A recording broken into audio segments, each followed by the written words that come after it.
Episode 1. Creativity takes courage, and acting with courage is hard. To Mom and Dad, who gave us the freedom to express creative ideas and the confidence to act on them, for the gift of freedom, for giving us the encouragement to try, the space to fail, and the support system to get back up and try again. To Thingiri, this little village at the edge of the world, that received me with wide open arms and nurtured me when I most needed it, that natured me, that in between moments of stillness and quiet showed me what true freedom can feel like. To the Westeros of Iceland and all of its people, for welcoming me into the place I can finally call home. Dare to know, have the courage to use your own understanding. Do it for your curiosity, for your love of learning. Do it for freedom. Let this ignite you and propel you forward. Welcome to Creative Democracy.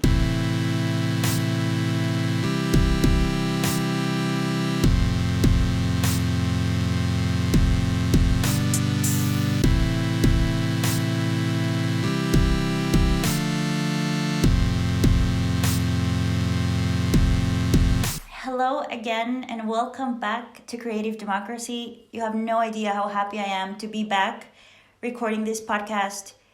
It literally took me more than a year, almost a year and a half, to sit down again and record a new episode. So if you've been listening to this podcast, maybe you know who I am, but I'm gonna reintroduce myself for the new listeners to start this new season, which I'm so happy and excited about. So sit back, relax, grab a coffee, we're catching up. And yeah, just welcome back. So my name is Leiry. I have a very strong love for learning. I love reading, I love exploring, I love discovery. So this podcast is in no way intended to teach you anything or convince you of anything. This is just my learning journey, me sharing the things that I'm reading about, the things that ignite my curiosity, the resources that I find along. So it's just like a very true and honest reflection of my inner landscape, the things that I'm learning. And if there's any point to this podcast, is just sharing and maybe inspiring somebody else to spark their curiosity and their love for learning. So if you listen to the first season of this podcast, on the very first episode, I talked about this little village called Thingiri. And I talked about how special it was for me, how it's a place that always helps me focus, clear my mind, restore myself, and that truly natured me and really helped me when I most needed it. And now I'm back. I'm back here. I'm in Thingiri. It's truly my favorite place in the entire world. I feel so ignited within when I'm here. I feel like I can focus on my ideas. I feel like I'm fully myself, my own, and that I just want to do something with all this energy and all this creativity. So this podcast is a result of that like inner fire that I have been feeling and that I just have to get out. I just have to get it out in one shape or another. I'm also really wanting to turn this podcast into a book. So what you heard before, I want it to be the opening of the book, and I want to turn all of these episodes into kind of a book that explores just like the nature of creativity and just acknowledging how truly hard and everything that is needed to really act on your creativity. So that's why I thank my mom and dad. You know, I've been wondering so much and thinking about, okay, what is it that makes me a creative person? I think we are all creative, but of course, some people have this absolute need to put creativity at the forefront of everything they do. You know, so their job, their hobbies, all of that, like it's just this inner fire that kind of just needs to get out, and you need to be creative. You need to create things in one way or the other.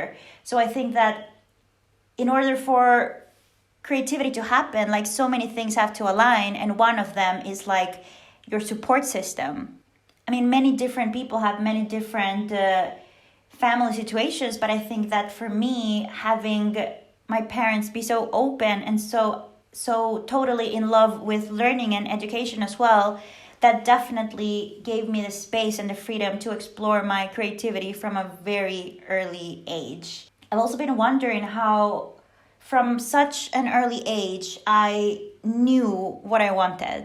And this also connects to intuition, which I've been wanting to read more about, but I haven't truly found a resource or a book or somebody who talks about intuition in a way that truly explains what it is. So I don't even understand how intuition works. But the reason I'm so interested in this is because since I was a kid, I knew that I didn't want to live in Honduras, where I'm from. I just knew that. So all of my decisions kind of stemmed from the fact that I wanted to be able to live anywhere that I wanted in the world. I always knew that I wanted to not necessarily travel a lot, but just be able to explore the world, because that is truly what I love doing, exploring. I also knew that I didn't want a job that involved bureaucracy or hierarchies. I remember being, 10, 12 or something around that age, and my sister asking me what did I want to do when I grew up, what kind of job I wanted to have. And I told her, I don't want a regular job. And she was like, what do you mean you don't want a regular job? Like, all jobs are regular. And I couldn't even explain myself what I meant by that. And looking at it now that I'm 29, tomorrow actually is my 30th birthday, which is absolutely insane.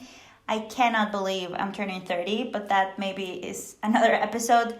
But I just really don't understand yet how at such a young age I had such a clear idea of what I wanted and of what I didn't want, and that actually shaped all of my decisions. Yeah, it's just like really crazy to think about this specific, intuitions that you had that really end up shaping your life. So I really want to focus this season on being super transparent and super straightforward on what it takes to be creative. I've been pursuing creativity for my whole entire life. And that's also why I decided to become a designer. I didn't really know what I wanted to do, but I knew that I wanted to do something that allowed this exploration process of discovery. And I'm really happy I got into the world of design, because this has led me to really be able to express myself, to communicate my ideas, both visually, through sound, through any media. And I think that is so powerful in this day and age. And even if you didn't study anything related to that, just the fact that podcasting is so huge now and just available to anybody, I think that's amazing, because that truly just gives you such a sense of satisfaction to be able to share what you know. You don't know who will appreciate it out there, who will use it, who will be interested in it. I think it's such like a rich process of learning and then sharing it. And also that makes me think about when I started this podcast, I just truly wanted to share what I was learning, because I had so many ideas bottled up inside, and I just wanted to put it out in one shape or another. I tried video, but I got a little bit self-conscious. I was worrying about the location. I was worrying about the lighting. There were so many other factors that truly didn't let me just focus on the ideas that I wanted to share.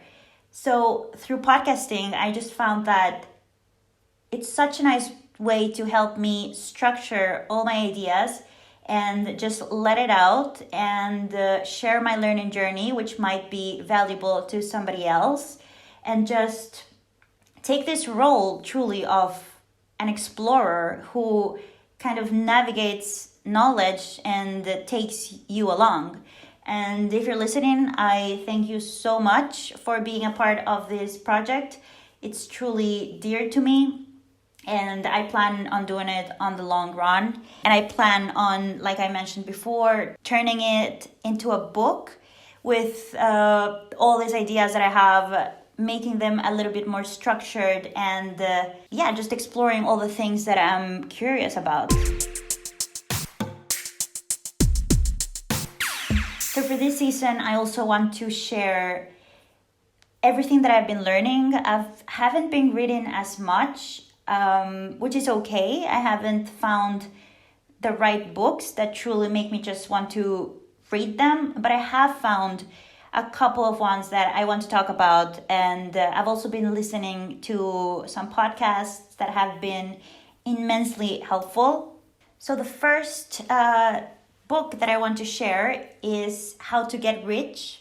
I mean, the title, I know how it sounds. It sounds like a book I would never, ever read, but it was recommended by someone I absolutely admire so much. I consider him my kind of digital mentor, my chosen mentor.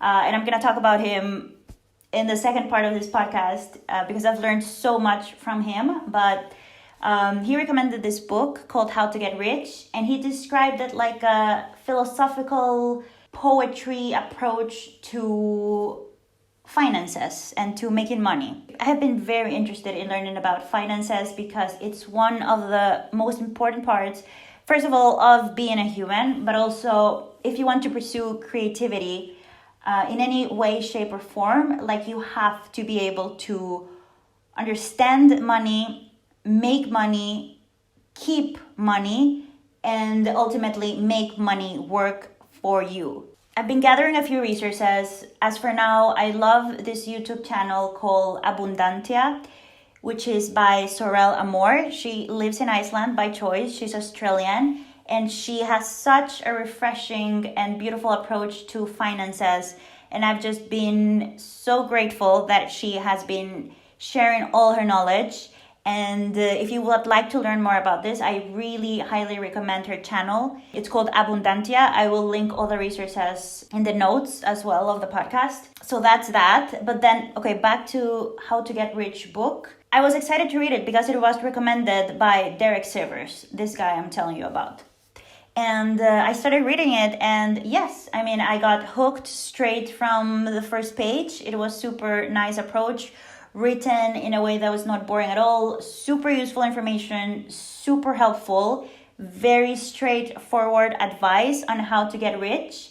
And don't get me wrong, I've never been motivated by money per se, but like I'm telling you, to be able to control your finances and be able to start, build, and run and maintain, sustain a business, it takes a lot. And in my pursuit of wanting to be a graphic designer who is this global person who works collaboratively beyond borders, it has taken me a lot more than learning just about design. I've had to learn so much about business and marketing and communication in general, finances. I've recently gotten so much as well into philosophy, which I'm also going to share about because I'm so excited about this immense world of philosophy that I had never gotten into, probably because philosophy world has always been, or I had always linked it to some old white dudes, which was not relatable to me at all as a young Latin American woman from Honduras. But now I found a YouTube channel with these two guys, they're brothers, and they just discuss philosophy and they have these philosophical conversations, and it's just been so refreshing and learning about all these concepts. And I honestly don't think that I can go through all the books that they recommend and that they talk about, but I think that's where their value lies, where they do have the time and interest and passion for it, that they can create content about it, and which then I can consume in a friendly, relatable way, so I can absorb all that knowledge. And if you're interested in that, the channel is in Spanish, but one of the guys' name is Diego Ruzzarin, and the other guy's name is Matheus Ruzzarin. And they share a lot of content around philosophy, and it's so interesting. It's in Spanish, but if you know Spanish, I really highly recommend it. So back to How to Get Rich book. I'm gonna read you a little quote that I thought was really interesting. What the world needs, I thundered, is an anti-self-help book. A book that tells people how hard it is to be a great manager or a great anything. About how hard it is to get rich. And this quote really inspired me to focus on that aspect as well on this podcast. How hard it is to pursue creativity, to put it at the forefront of your life, of all the ecosystem that you truly need and all the support system that you truly need to be able to pursue your creative endeavors. And it also reminded me of this beautiful quote by Austin Kleon. It's in the act of making things and doing our work that we figure out who we are. And this is a quote from Still Like an Artist, a book by Austin Kleon. I think I've also talked about it in the first season. And it's absolutely true. And in this book, How to Get Rich, the author talks so much about just the process, like having such a big goal as getting rich, and which you can apply to whatever goal it is that you have. But having a goal that really sparks action to you, that really makes you like get up and just get into it, that makes you fearless, that gives you courage, that gives you that energy, that it truly ignites you within, and that truly springs you to action. And these actions end up making you become maybe a different person that you would have never thought, but this process really turns you into something. I've really been through some shit, to be honest. I think last year, 2020, was a tough year for all of us.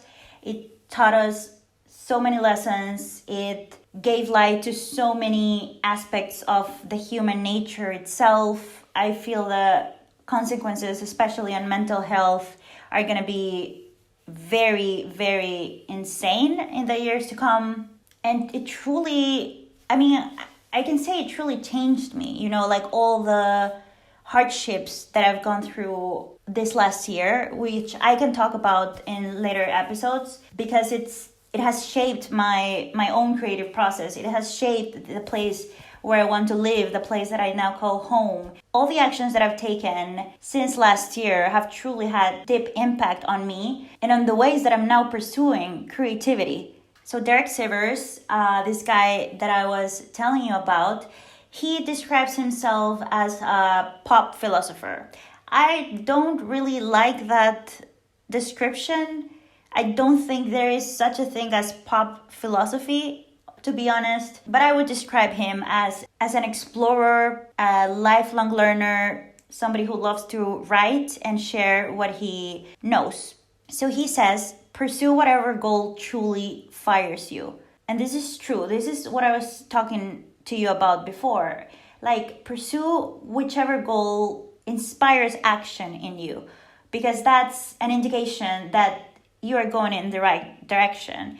He also talks so much about sometimes we say that we want to do something and we say it so much, but if we truly look at our actions, they tell you something completely different. They might tell you that you might not want to do that at all. For example, it took me more than a year to get back into recording. I was feeling really shitty. It was the middle of 2020, COVID. I was stuck in Honduras, wanting to come to Iceland.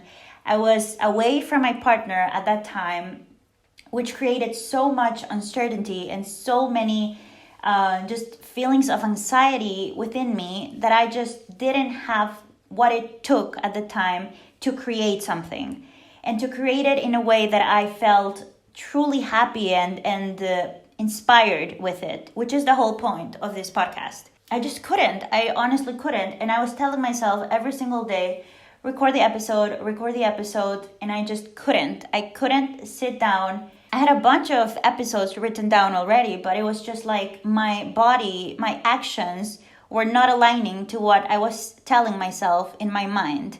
Because in my mind, I just wanted to chill, to read, to relax, to think, to explore all the different feelings that I was feeling at the time. And there was no real space for me to share at that time.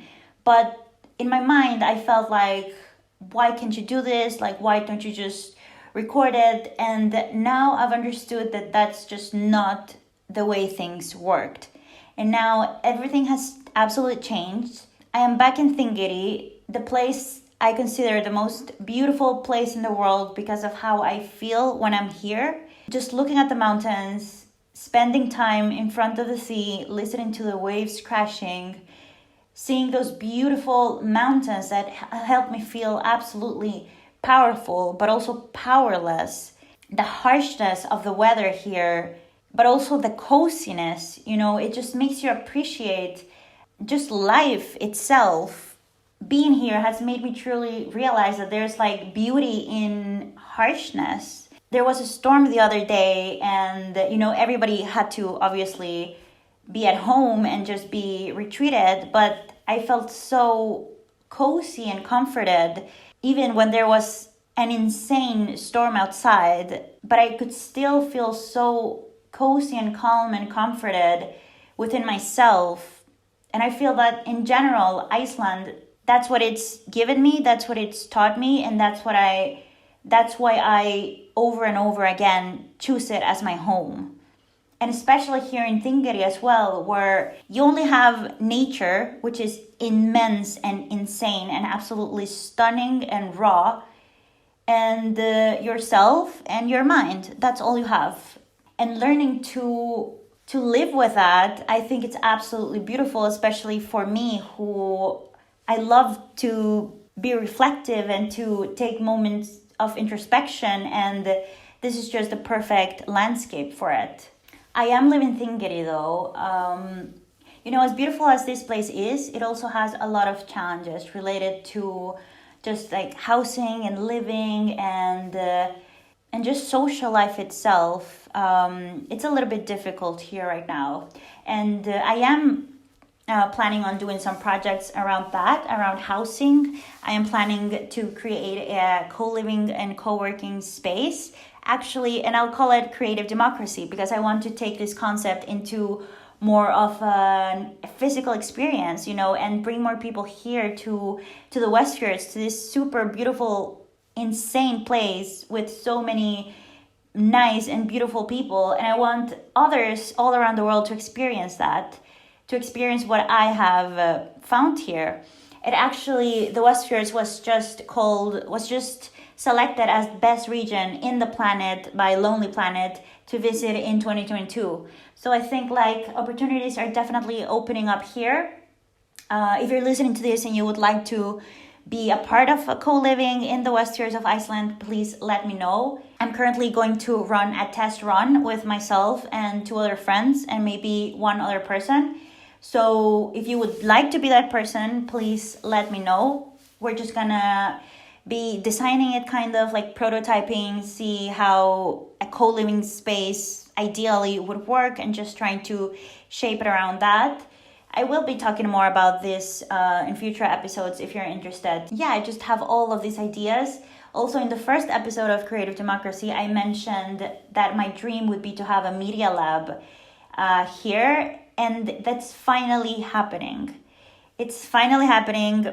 Sometimes I feel that the only thing that I want to do is capture beautiful moments through photography, and now I'm wanting to get into AR and VR and XR and all this virtual reality to again make it possible for more people around the world to experience life here in the Westfjords and the beautiful healing powers of the nature here. So that's also coming. And like I said before, I have so many things to share. I don't want to make this episode so long, but it was kind of like a catch-up episode with a friend. You know, when you go for a coffee with a friend and you're just talking for hours, that's what's happening here. But I want to keep it a little bit short and leave it for future episodes. So I'm just going to say goodbye now. I don't know if this will be a weekly episode because I'm also starting another podcast that will be more focused on identity design. So if you're into that as well, I will be launching that maybe in the coming week. So this is a project that is extremely personal to me. Like I said before, it's kind of like my inner landscape. It's kind of therapeutic in a way. It's a way for me to put order to my ideas and to share as well as I learn and explore. It's something that truly gives me happiness, and I do for no other reason than pure pleasure, because it fills me up with joy. It fills my heart. And if you're listening, again, I want to thank you so much. And if you liked it as well, please recommend it to somebody else who might like it. I'm so happy to be back. There's been so many hardships, I think, for all of us as humanity, you know, as a global society. We've been through so much. But it's also nice to know that, you know, there's there's light at the end of the tunnel. Like they said, you know, it has taken me some time to go over all the feelings that I've had. You know, I went through burnout last year. I didn't want to be a designer anymore. You know, I went to like an identity crisis at the beginning of this year even. And I'm going to talk about that in further episodes. But for now, I could just tell you that when it finally gets better, it feels so good. And it's so good to be back. And it's so good to feel powerful again. And to keep exploring my curiosity and my love of learning, and just to feel fully myself again. It feels so good. And this whole podcast and project, you know, is an ode to daring to know, to exploration, to discovery. So like I said at the beginning of the episode, just dare to know and have the courage to use your own understanding. So thank you again for joining on this new season of Creative Democracy, and I'll see you next week.